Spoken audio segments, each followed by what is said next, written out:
Okay. Good morning, everybody. Please let me just take a few seconds to thank the organization and most especially to Elena, the invitation to present my very good friend and colleague, Miguel Delibes. This is probably the third time that we try to have him here. Well, first, second time. It was not possible last time because of this global pandemic we are apparently exiting, which reminds all of us the relevance of the interaction between us, the humans, with nature. Just for the record, we, as you all know, we are the most abundant mammal on Earth.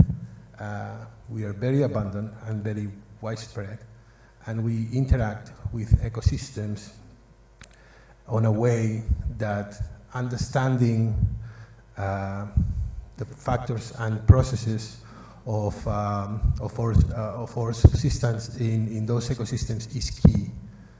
I think Miguel today is gonna enlighten you with some of this cutting-edge knowledge about how we deal with the rest of the animals that we share the land with.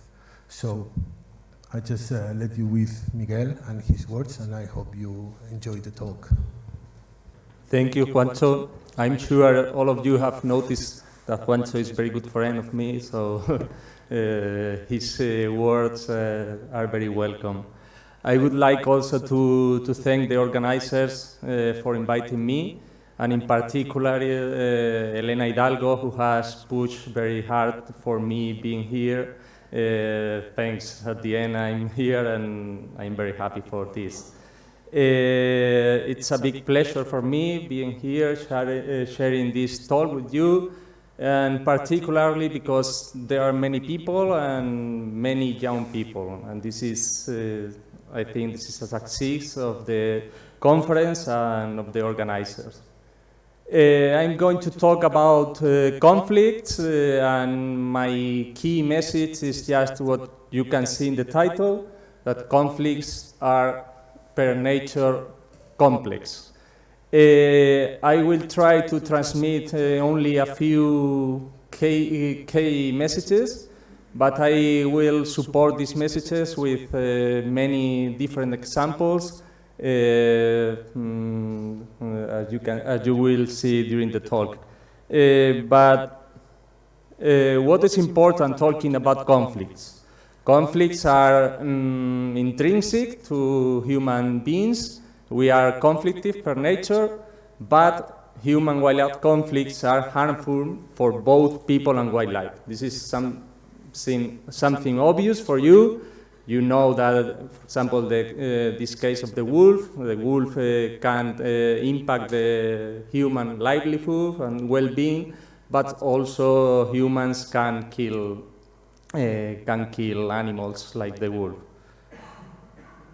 But on the other side, it's important to notice that human-wildlife conflicts are becoming more frequent, serious, and widespread. This is something that is said by the special group of the IUCN, the Human-Wildlife Conflict and Coexistence Specialist Group, and why these conflicts are increasing. Mainly because of global change, as we will discuss later in the round table after the talk. I'm sure all of you know this graph. We are many people, and this has increased the number of people. The population has grown a lot during the last couple of centuries, and this is something very, has happened especially in some countries. You see here in red, where most people concentrate. And as the IUCN said, human-wildlife conflicts can occur whenever wildlife and human population overlap. So we are many people, then the possibility, the likelihood to interact with wildlife increases. Also, agricultural intensification is important, and this is the case study of Juancho here in Tierra de Campos in Castilla y León, and they have demonstrated that the expansion of the bowl, the common bowl, this, is linked to the intensification of agriculture. This is Castilla y León, and in dark is the occupation of the bowl, and you can notice how the bowl occupied most of the area during the last decades, and they demonstrated that this increase in bowl occupancy was associated with the development of irrigation of agriculture.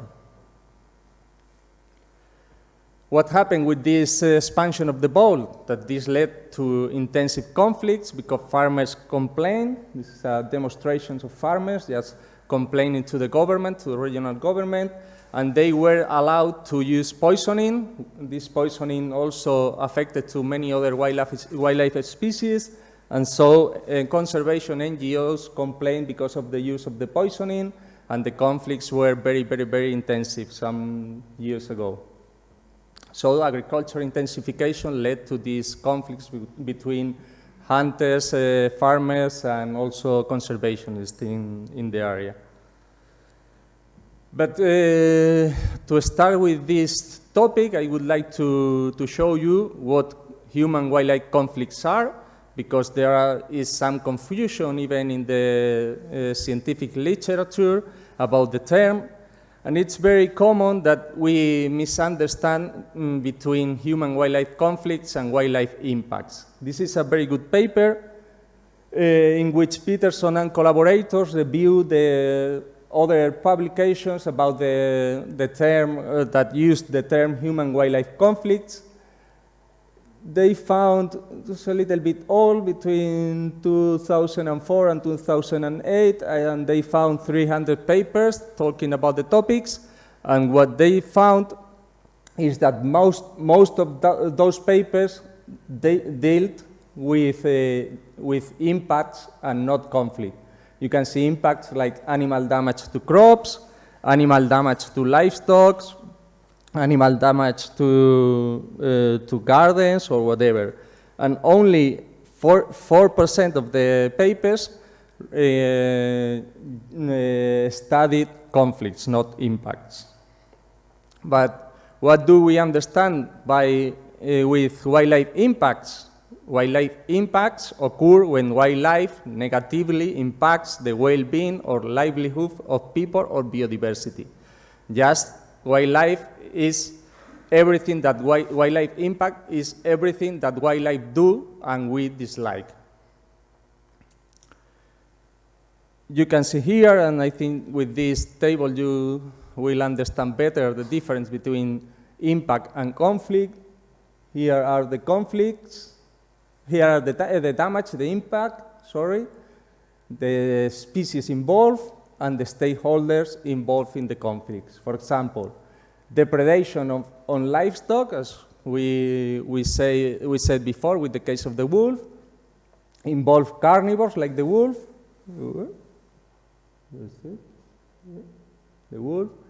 and the main actors involved, the main parties involved in the conflicts are livestock producers and also conservationists. There are many other examples, as I will say later during the talk. For example, the impact is crop damage by bulls, small mammals like the wolf, and the main conflict between farmers and conservationists. So impact and conflict is not the same. Impacts also include when people affect adversely wildlife, poisoning, poaching, hunting, habitat loss, etc.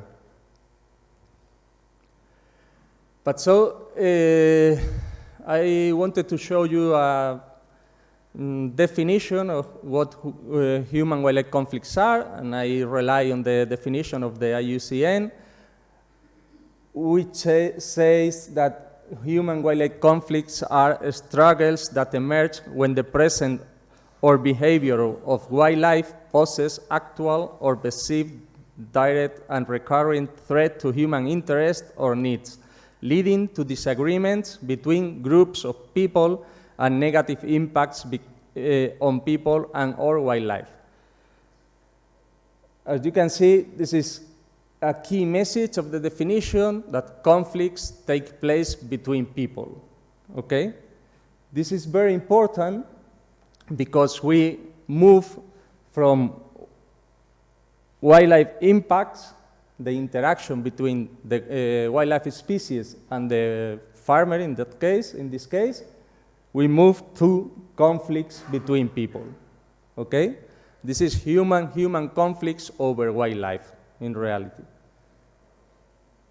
So we need to know who the people involved in these conflicts are. We need to identify the actors, the parties involved in human-wildlife conflicts. And it's very recognized between the experts in this topic that it's very important to identify these stakeholders because the misidentification of the antagonist in the conflicts limit the likelihood of finding effective solutions. And most of you, I'm sure, know this example of the Spanish hero Don Quixote, who thought that his enemies were the wine mills. So this is a very good metaphor for what we are talking about. And this is what most experts know as stakeholders mapping. I'm going to illustrate this point with the case study in which I have researched most during the past years. That is the European rabbit, which is a very important species in the Iberian Peninsula. I'm going to show you why. First, rabbits are a multifunctional keystone species in the Iberian Peninsula because rabbits have very different roles affecting many ecosystem processes and also ecosystem patterns.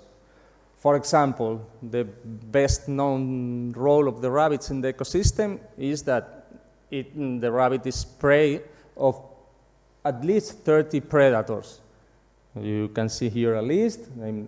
Just to let you know that there are carnivores, birds of prey, but also other predators like snakes, and many predators eat rabbits.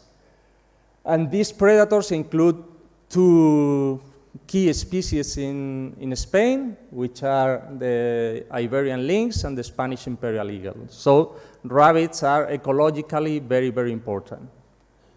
But also, rabbits are one of the main game species. The rabbit is very important for hunters in Spain.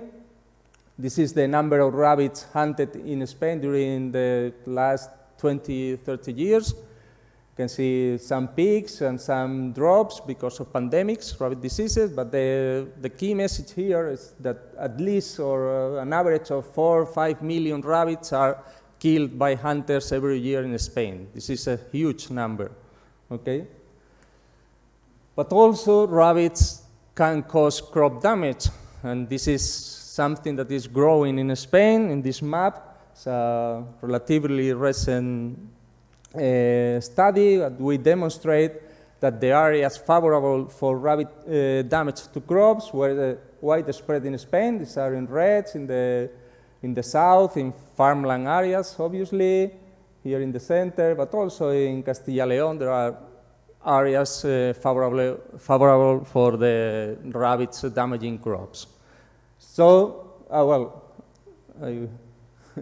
this is the reduction of the crop yield in vineyards, the vines, with and without rabbits. Okay, with rabbits, the crop yield was 20% higher than without rabbits. So I said on the opposite side. Without rabbits, the vines produce a little bit more than with rabbits because of the crop damage. So This is a complex situation in which farmers promote rabbit reduction because of the crop damage. Hunters are in the middle because they kill rabbits, but at the same time they are managing the land for increasing rabbit numbers just to boost their probability to hunt. And on the other side of the graph, you can see conservationists who promote rabbit conservation, rabbit abundance, because this is a prey species for the lynx and the eagle. So the consequence of the action aimed at rabbit reduction is a decrease in rabbit numbers, and here the consequence of the other side of the graph is increasing rabbit numbers, and we have here an obvious conflict. But this can be even more complex because the role of each stakeholder depends on the context, on this scenario. Here you can see an next scenario that varies depending on the proportion between agricultural land and natural vegetation.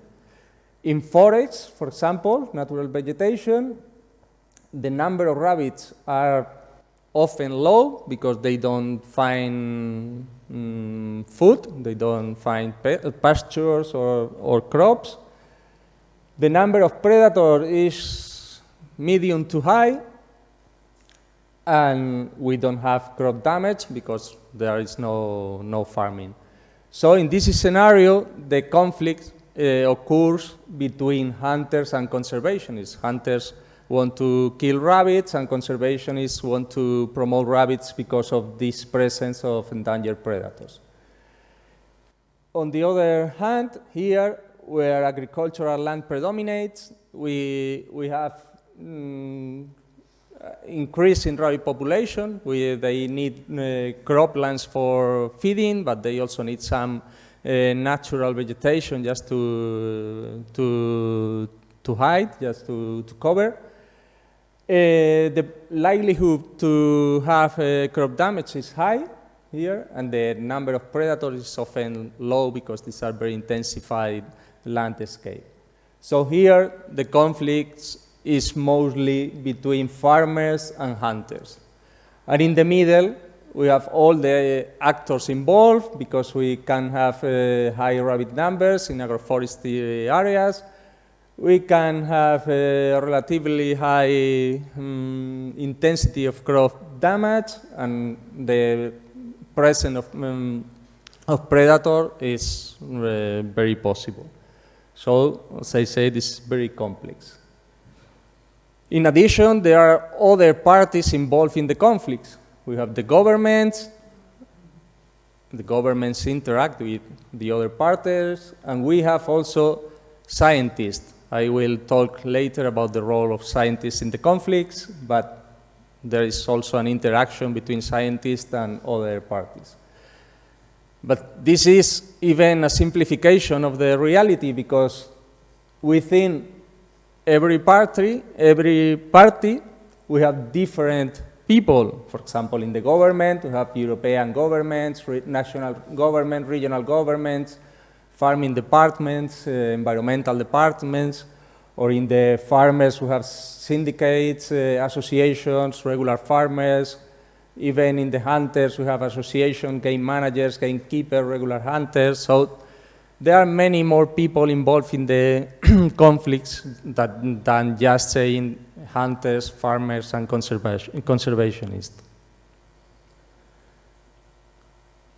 As I said, I would like to show you that we scientists are not independent referees in the conflicts. Conservation biologists usually seek solutions to improve conservation outcomes, and this can exacerbate the conflict. This is a good example. This is a study we did in Castilla-La Mancha in central Spain, where we interview, not we, independent facilitator, interview different game managers and talking about the role of scientists in the generation of knowledge. And this is just what they say, literally. For example, this game manager said all this issue of research and scientific works are in hands of administration, as for example university, hunting issues and many others, they don't have any credibility. Almost all of the administration does, because all is based on this extra salary that a few people has to earn, therefore cut and paste, and mainly because all these studies are not supported by the participation of the collective affected by the system. So you can notice that they don't see, in this case, researchers as an independent referees, as I said. But these are even worse, because we show, well, the facilitator showed the game managers a couple of papers made by scientists, and one of these said, I know most of these people with names and surnames, I collaborate with them, and they are biologists, most of them, if are not anti-hunting, are not pro. And the third say, those who wrote these papers are all anti-hunting for sure. We have to be serious and call a spade a spade. So they saw in that case us as an enemy, not an enemy, but a contrary, and another part of the conflict. But this is even more complex again, because we have the society. I'm going to show here how the views or the opinion of the knowledge of the scientists contrast what people, general public, think or perceive about the wildlife. This is a very common, actually an increasingly common situation of deer or ungulate overabundance, where we have many deer, many wild boar. You can see here this picture is from southern Spain, but this is very common even in national parks like Doñana or Cabañeros or Monfragüe. As you can see here in this picture, the impact of this overabundant population is huge. You can see the vegetation without deer. There is a fence here, you cannot see it, but this is without deer with the normal vegetation, and this is with deer where you don't have any plant. Okay, and this is well demonstrated by many researchers like these colleagues, but also this overabundance of ungulates has an impact on other species. For example, the red-legged partridge. This is the situation in where the population of deer is low, a low density population. See? You have a relatively good number of partridges. But if you have many deers, like here, the population of partridge declines. Declines because the impact of the vegetation, the insects, and also on the soil. And this is, as I say, a very important conservation problem. So researchers recommended to reduce the population of deer or wild boar, particularly in national parks like the ones I said before. But what do the general people think about this? This is a study we are now conducting. This is part of the PhD of Rafael Villaferte Jordan, who is over there, and he will give more details this evening. But I would like to show here that we conduct a survey, a questionnaire in 6 European countries, 2,400 people, and we ask those people about benefits of deer, of having deer in the territory, here in orange or here, and about the negative impacts in blue. What you can see is that most people associate the deer with positive impacts. For example, deer are positive for our culture, for landscape, for tradition, education, but also people see deer as positive for the balance of ecosystem, which is almost the opposite that researchers think. So if we are asking to reduce the the population of deer, we can have a problem, a social problem. And actually, we ask about what people want about the population of deer. As you can see here that most people, well, not most, but 40% of the people we interviewed wanted even that the deer population increase. And here, another 40% of the people responded that they would prefer that the deer population stay as it is, and only 10% of the population said that they wanted that the population decreases. So very, very few people endorse the views or the recommendation of scientists. But again, this is more complex, and this is another study we did a couple of years ago, led by Maria Martinez Jauregui, who is also over there. And we demonstrated that when we transmit directly to these people, to people, that deer is a real problem for national parks, more people agreed with the intervention. Intervention is the reduction of the number of deer. This study was done with potential visitors to two national parks, Monfragüe and Cabañeros, and we showed them a few cards in which they had to select between one of these three options. One option was doing nothing, just staying like it is, the population. And the other two options were management programs that were a combination of different attributes that include some impacts of the deer population on the livestock, but also on the ecosystem. But the most important thing here is that we ask also about how the population should be managed. We offer three different options, and people majoritarily selected those options that did not involve lethal control. People don't want to kill animals, and this is very difficult because most people wanted that the deer were captured or that installation of fences at this very, very, very costly. So the main or the most effective method is usually lethal control, is killing the deer, and this is not supported by what people think. Now I'm going to talk about the dimension of conflict, because as we will see later, one can think that the conflict is just a matter of interest, and this is more complex because we have the conflicts of interest that all of you know. There's the competition for resources, as I will show later.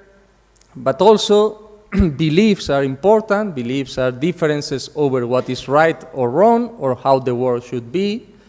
Also, there are conflicts because of the data concerning the level of understanding of the issue, notably the lack of, relevance of, interpretation, or assessment of information. But also, some conflicts have to do with relationships, personal emotions, or enmities, tactics, strategies, poor communication, or misunderstandings between the parties. And also, there are conflicts that are related to procedure, types of decision-making, or concern about the fairness of the outcomes. I'm going to illustrate some of these points, some of these dimensions with some examples. For example, this is the most obvious one, just the conflict of interest. We have the wolf again, and we have two parties. Here we have the conservationist interest, who win when the number of wolves increase, and on the other side of the graph we have the interest of the other party, here the farmers, who usually win when the number of wolves is reduced. These are typical conflicts of interest, and what the theory says is that this is relatively easy to resolve, because if it would be just a matter of interest, we could resolve the problem just paying to the farmers. Pay a compensation for the loss of the livestock, and the problem is resolved. But as I said, this is not so simple because there are other dimensions of the conflicts. For example, data. There are many discussions about wolf numbers, and this occurs not only between farmers and conservationists, but also between scientists. These are two very recent papers published a few months ago using the same data, that's data of the 18th, I don't remember, 18 and 50, and they aim to assess the historical distribution of the wolf in Spain, and as you can see, with the same data, they found different, they reached different conclusions. Why? Because they use different methodologies just to model the data. I'm not going to discuss which one of the methods is better, because this is not important now, but obviously here they are not showing the same reality of the same species with the same data. And this has also important implications, because what these people said is that the population a couple of centuries ago was more or less like now, so that no special protective measures are needed. And these other researchers said just the opposite. They said that there were many more wolves in the past, and that we need to protect them now in the present, because the population now is lower than it was. So there are, as I said, many discussions about the numbers, the data. Now I'm going to move to beliefs, and for this I'm going to tell you about another study we are now conducting, and this rare carnivore is a mongoose, the Egyptian mongoose. It's a species of African origin, but that is in Spain and Portugal since many centuries ago, since several centuries ago. It has been traditionally in southwestern Spain and Portugal, and recent data suggests that the species is expanding, as maybe linked to climate change and the abandonment of agriculture. And these in blue are new observations in Castilla-La Mancha in central Spain, in which we work. What happened with this apparent expansion? That many complaints by hunters and farmers appear after the expansion of the mongoose. This is a very small mongoose, just 2 kilos more or less. But also farmers complain because of the apparent damage that the mongoose caused to sheep and cows.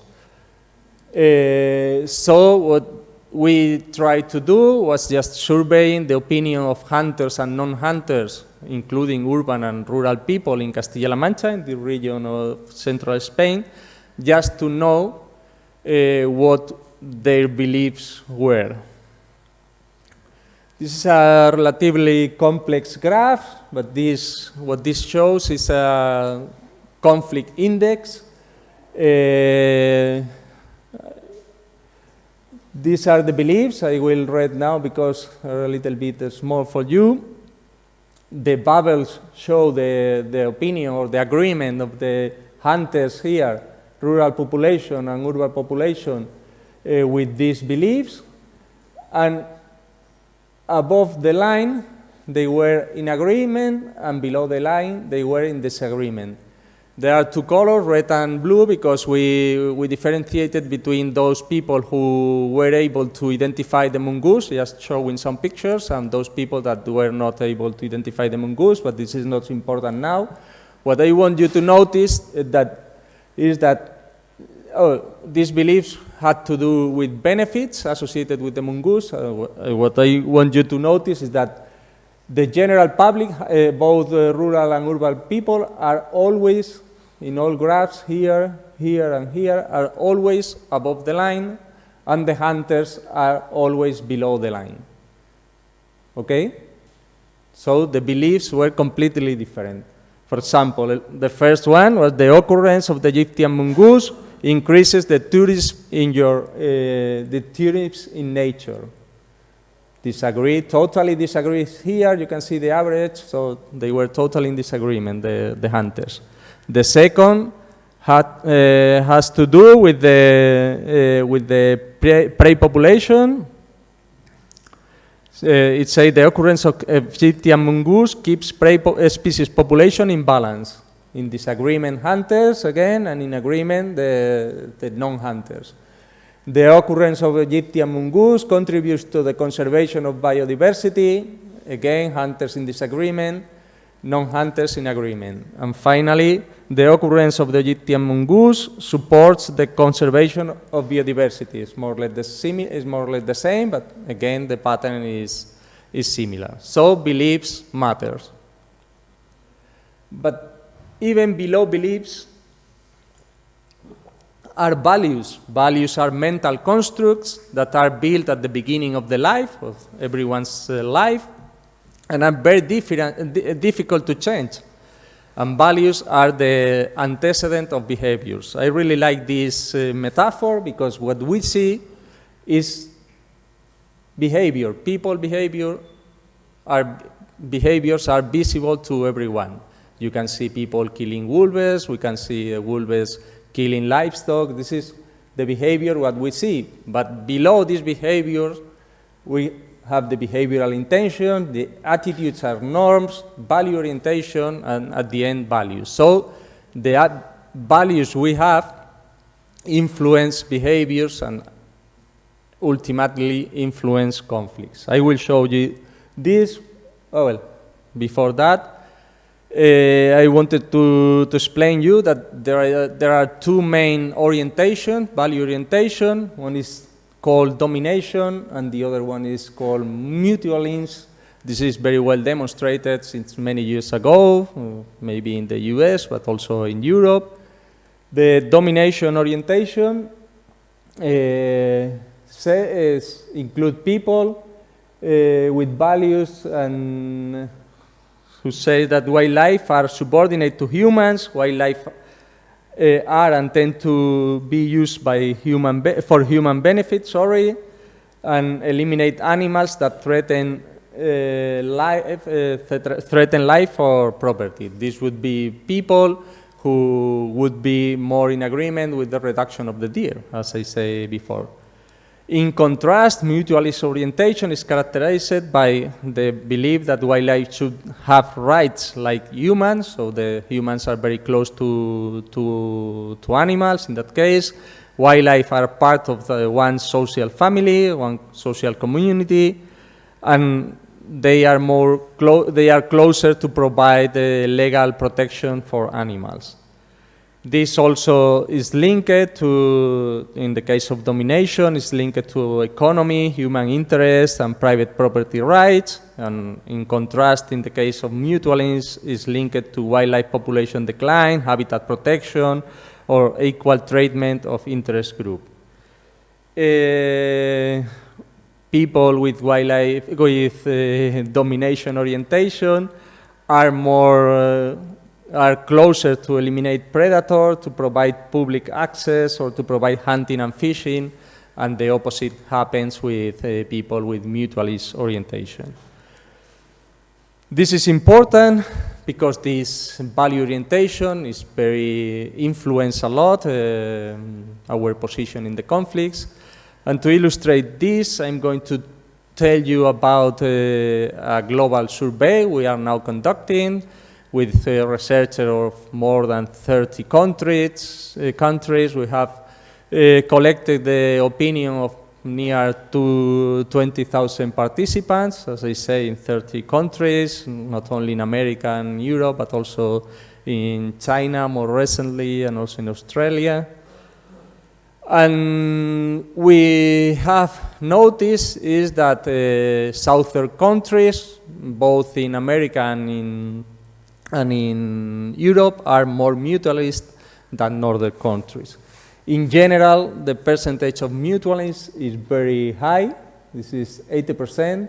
You can see darker in the south, in Italy, France, and Spain, and also very dark in Southern America. But is clearer in North America and also in Northern Europe. And the percentage of domination follows the opposite pattern. And also it's very well demonstrated that the percentage of mutualism is increasing in the population. This has been demonstrated in the US, but this is something happening also in Europe, that we are becoming closer to the animals than closer, I mean that most people are seeing animals like humans or very close to the big family that I said before. And this, as I said, has a big, great influence of our positions towards the management of wildlife. This is also part of the same survey. We ask to the opinion, we collect the opinion about the acceptability of killing or lethal control of different wildlife species. Here, this is the acceptability index, and here you have the percentage of mutualisms in the country. You can see that the pattern is the same in all cases, and you can see that the percentage of mutualisms, if the percentage of mutualisms is high, the acceptability of the control is lower. Okay? In blue, there are the American countries, all here, in the case of wild boar, but also Spain, France, Italy always appear in the lower acceptability part of the line, of the graph. And as I said, the level of acceptability varies between species, among species, but the pattern is always dependent of the percentage of mutualisms. This can have important implication in cases like the ungulates. I told you, the ungulate control or reduction I told you before. Another complexity of this issue is that the human-wildlife conflicts are also dynamic. It's not static in time. And this is a very good graph also. You can see that we can have a phase of latent disagreement, as the situation is calm, but we disagree with some points, but we don't have intense discussions. But some factors can trigger an escalation of the conflict just to the active phase, or here is violence, because this graph comes from the military conflicts, but the truth is that some factors, as I will show you now, can trigger this escalation of the conflict, and then the conflict can also de-escalate. And to illustrate this, I'm going to move to birds. This is a pigeon, the turtle dove. The turtle dove is a migratory bird and is declining across most of Europe. This is the population trend in Spain. As you can see, a reduction of near 30%. But at the same time, this is a game species. Many turtle doves were hunted. And the country in which most turtle doves in Europe were hunted was in Spain. I say was because now the hunting is banned, as I will explain in a couple of slides. But you can see here that nearly 1 million birds were killed annually. And this, as I say, is a population in decline. 1 million birds killed, so the conflict was intensive between conservationists and hunters. What we did to study this dynamic of the conflict, we just searched in Google for different news about the hunting of this bird, and we found that the number of news, of publications increased a lot during the past years. This suggested that the conflict was growing. You can see again the graph, and this is mostly resembles the trend in the news published in the internet. But what happened during the past years for this increase in the conflict? First, the turtle doves were declared the bird of the year by the Spanish Ornithology Society, and this was just when the first news were published in 2015, and there were increasing demands to stop hunting, okay? A second key factor triggering this escalation of the conflict was the publication of the International Action Plan, this document agreed by all the member states, which recommended a hunting moratorium. 1 year later, the European Commission also opened an infringement procedure against Spain and France because the hunting was still allowed in these countries. But 1 year later, actually, a hunting moratorium was approved, and I don't have here the data, but the number of news still increased a little bit more. So we wanted to know a little bit more about this conflict, and we also did a survey, an online survey in Spain, just to know the opinion of the hunters about this moratorium, just to test if this pattern that the data about publication suggests was really true, or how they view the moratorium. And we got the responses of near 1,000 hunters, most of them from southern Spain, because this is in Castilla-La Mancha, Extremadura, and Andalusia are the regions where most birds are hunted.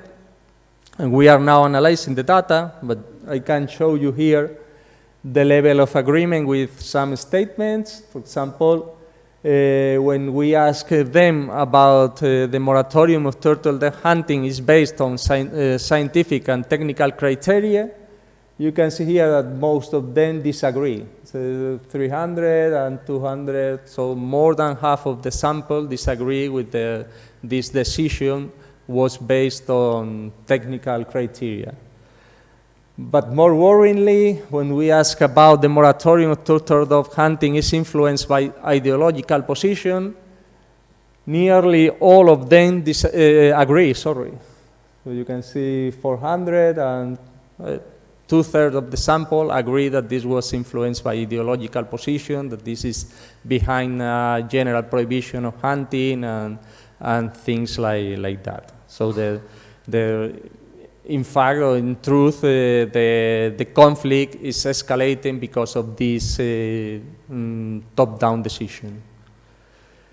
I'm just finishing, but I wanted also to know that there are different levels of conflict. What we see are disputes. These disputes are material, tangible issues. People are in disagreement over. This is what we see. But again, below that, we can have underlying conflicts. That's a story of unresolved disputes, or also deep-root conflicts that, for example, prejudicial assumptions about an individual based on their group affiliation. So this also is important to bear in mind that the conflicts are very, very complex. And the complexity of the conflicts is summarized in this diagram. This is a reference paper. It's by Steve Reftwald and collaborators. It has been it has more than 1,000 citations, and they show here the complexity of the conflict. This part is about mapping the conflict. This part is about managing the conflicts. You can see in green ecological science, natural science, but also social science, but also the importance of the stakeholders. So this is real complex.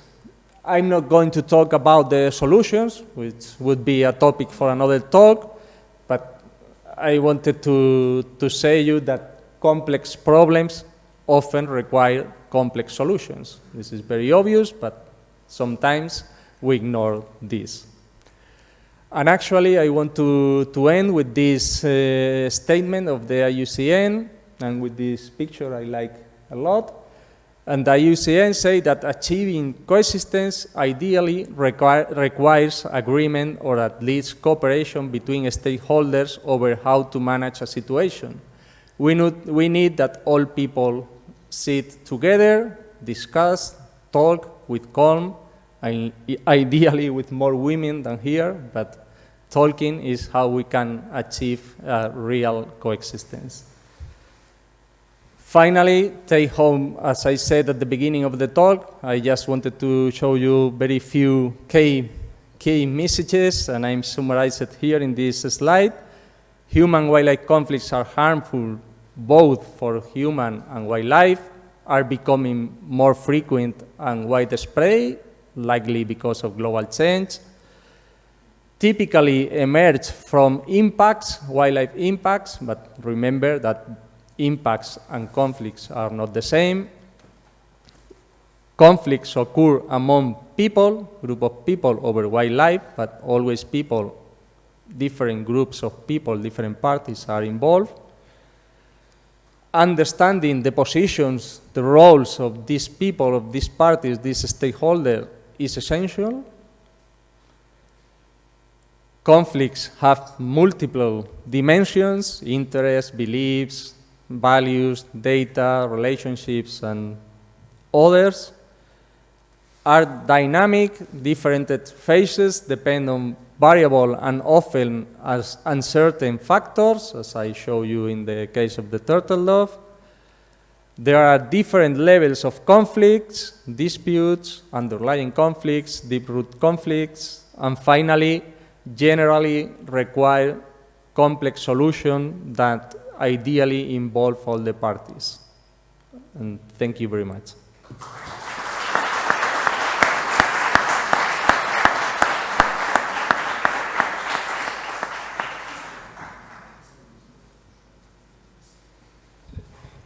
Okay, thank you very much, Miguel. That was a lovely talk. We open the turn for some questions. So, does any one of you have questions?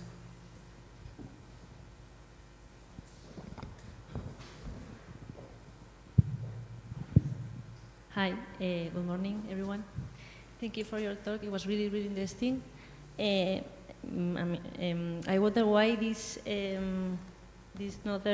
southern effect in the domination orientation view in Northern Europe. I mean, in Norway and Sweden and Finland, I think they are like higher educated in, I mean, or we see them as this way regarding nature. So why do you think they are this more oriented to domination? Okay, this is something that we can speculate. We don't have data now because this global assessment was just to have a big picture of the situation. But the truth is that the way that people live there is, I think, different. They are more connected to nature. There are more people. I don't think that here in Southern Europe, at least, we are more in the cities and people. Well, this is well demonstrated that it's called the extinction of experience, that people are now not so close to nature to that, I don't know, several decades ago that kids were playing in the field, they played with insects, they collect eggs in the trees, they hunt, and this now we are much more urban people than before. And my impression is that in Northern Europe that people still is enjoying nature more frequently than here, than in Southern Europe. It's also a matter of knowledge, as I said in the case of the deer, as also in this survey that we did about the perception on the deer. We include many questions, and my impression, we are now analyzing the data, is that people in Sweden, particularly in Sweden, knew much better than people in Southern Europe how the population of the animals we ask for are, and they understand better several things that now here at least in Spain, what we know that people are not so close. Thank you. More questions?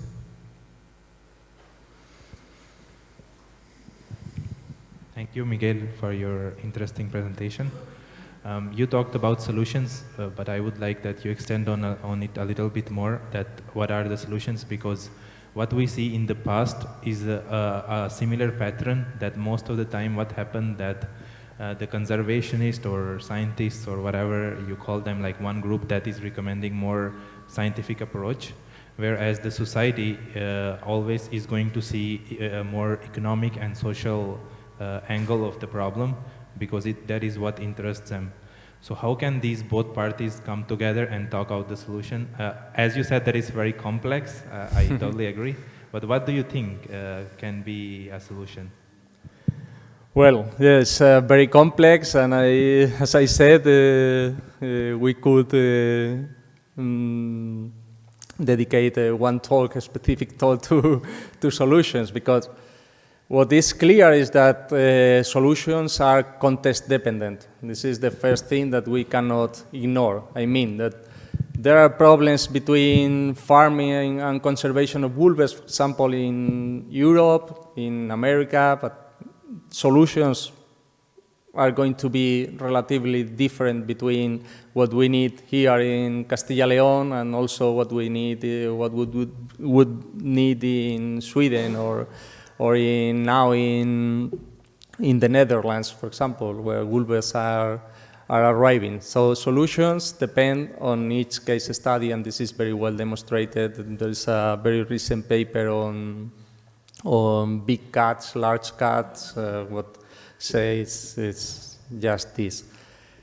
Then another point but this is my personal view, that we need to have everyone in the table.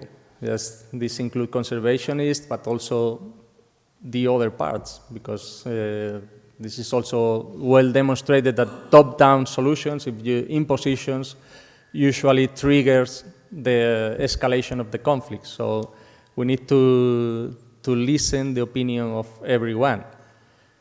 And the third point important is context dependent, the opinion of everyone, that there are trade-offs and that everyone has to lose something. I mean, it's important. It's impossible to reach an agreement if one party imposes their views over the other. So everyone is going to lose, and this is. But there are many experts in conflict resolution that are not biologists, and this is well known. This is now you can see with the war in Ukraine.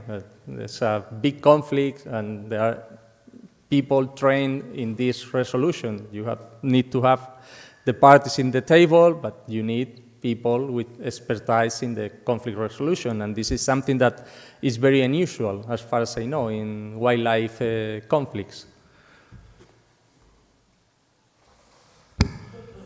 One last question.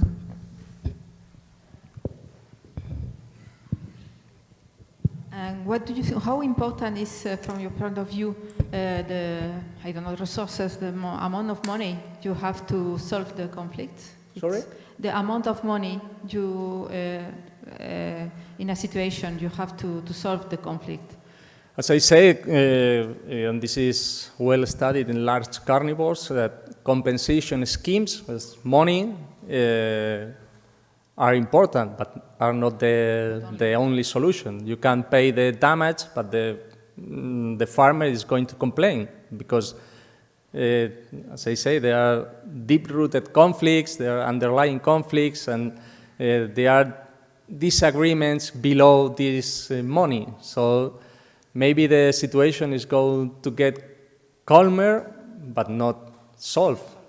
actually, some experts say that the full resolution is not possible. You are going to have some confrontation always, but this type of compensation scheme may help to reduce the tension, the clashes, and could help. But is one part of the solution, but not only the. Thank you.